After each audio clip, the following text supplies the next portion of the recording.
Ya pemirsa, Anda masih bersama kami dalam Hot Ekonomi. Sebelum melanjutkan perbincangan, rekan Doni De Keizer akan terlebih dahulu menyampaikan sejumlah data untuk Anda. Doni, silakan.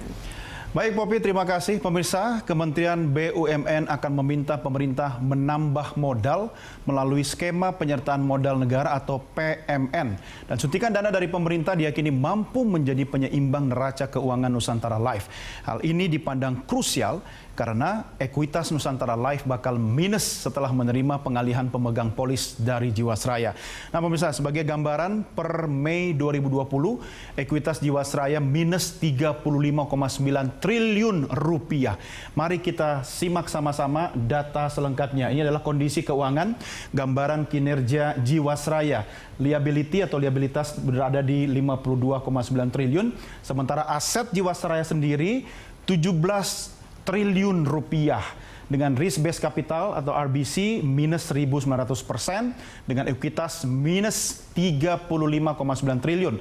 Sementara kalau kita lihat dari data yang bersumber dari Wakil Menteri BUMN ini, total utang klaim Jiwasraya ada di angka 18 triliun rupiah per 31 Mei 2020. Oke pemirsa, lalu sekarang kita lihat bagaimana tekanan likuiditas Jiwasraya. Pemirsa, utang JS Saving Plan ada di angka 16,5 triliun. Ini sebanyak 17.452 peserta ya. Sementara utang korporasi Jiwasraya angkanya 600 miliar rupiah. Ini sumbernya dari 22.735 peserta. Sedangkan utang retail di angka 900 miliar rupiah. Ini dari 12.410 peserta. Oke, lalu sekarang bagaimana? Kalau kita simak sama-sama aliran investasi untuk Jiwasraya, ini data per tahun 2017 dalam triliun rupiah pemirsa ya. Reksadana yang dikelola sendiri adalah 19,18 triliun rupiah. Sedangkan untuk pengelolaan saham ada di 6,63 triliun rupiah. Anda bisa lihat di sini ada properti untuk investasi, kemudian deposito berjangka ya, surat utang negara 3,09 triliun, obligasi korporasi ya, nilainya 1,81 triliun dan seterusnya ada juga pinjaman polis ya dan efek berguna aset di 0,02 triliun rupiah. Data tahun 2017 pemirsa. Ya, lalu bagaimana dengan hal-hal yang membuat Jiwasraya sekarang menjadi buah bibir di mana-mana? Karena ada beberapa hal yang menjadi pelanggaran asuransi Jiwasraya. Kita lihat datanya berikut ini pemirsa. Yang pertama adalah Jiwasraya melakukan penempatan saham 22,4% atau 5,7 triliun rupiah dari aset finansial.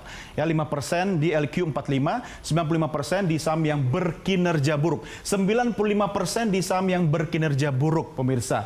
Yang kedua, ini daftar dosa Jiwasraya pemirsa, yaitu penempatan reksadana 59,1% atau 14,9 triliun dari aset finansial, di mana 2% dikelola manajer investasi kinerja baik, ya, sementara 98%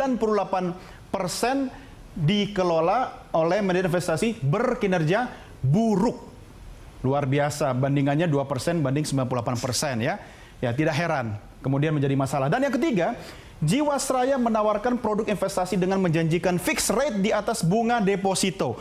Nah, inilah yang menjadi banyak orang yang kemudian tertarik dengan produk Jiwasraya, tetapi ternyata dengan fixed rate di atas bunga deposito ini menjadi bom waktu bagi Jiwasraya. Yang keempat pemirsa, menempatkan dana investasi melampaui ketentuan dari OJK. Kemudian ada sejumlah investasi dalam nilai besar yang tidak jelas ya.